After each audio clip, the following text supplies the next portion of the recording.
And the Lord said unto Satan, Whence comest thou? Then Satan answered the Lord and said, From going to and fro in the earth, and from walking up and down in it. Job 1:7.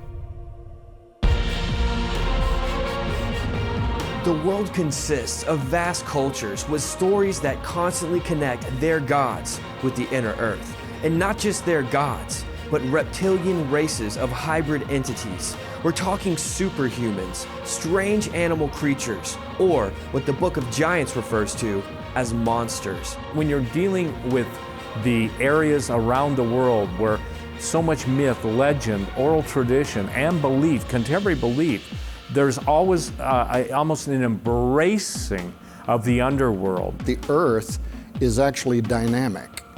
By that, what I mean is that, we all go to work every day, we get in our car, we are driving over a shell under which, according to the Bible, there is supernaturalism, there are entities, there are creatures, there are beings. If you were going to hide something and keep something secret, there's two places to do it. One is in the deep, deep oceans. The second place is a labyrinth, a network of tunnels and areas which go deep underneath the earth. There was truth to this idea that this race called the Vril-Ya had been existing under the earth since the days of the Great Flood in the antediluvian world.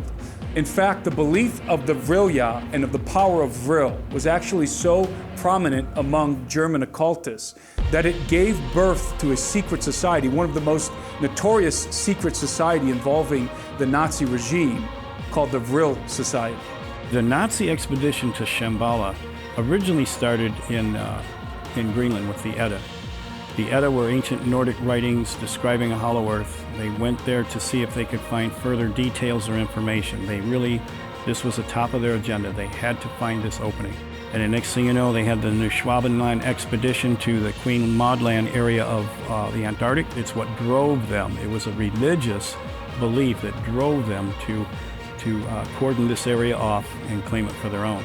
When I read Admiral Byrd's description of things that he saw and how it felt going into this abyss type of opening, but it also was a long time ago, and we've learned a lot about quantum physics since then. We've learned a lot about how these types of things would work, and there are too many descriptions in there of things that he saw that line up with current quantum physics understanding.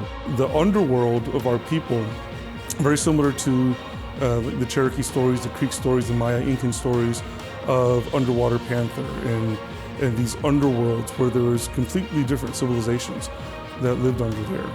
We know in the Bible that the Watchers, the angels who kept not their first estate, according to Peter, are kept in chains in Tartarus until the judgment, kept in darkness until the judgment. Tartarus, in Greek mythology, is as far below Hades. It's not Hades, it's as far below Hades as the earth is below heaven. That's where the Watchers, according to Peter, have been confined.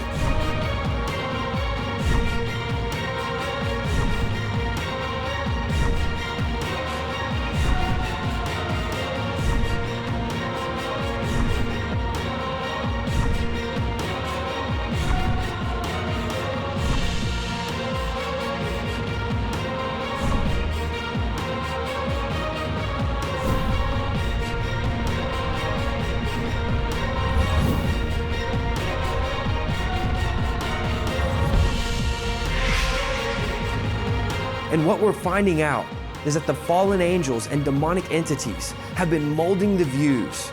They've been molding the cultures, and hyper-intentionally, they've been molding the religions of the world. They've been literally priming the world for the greatest deception of all time. And we are fast approaching that time right now, according to the Bible.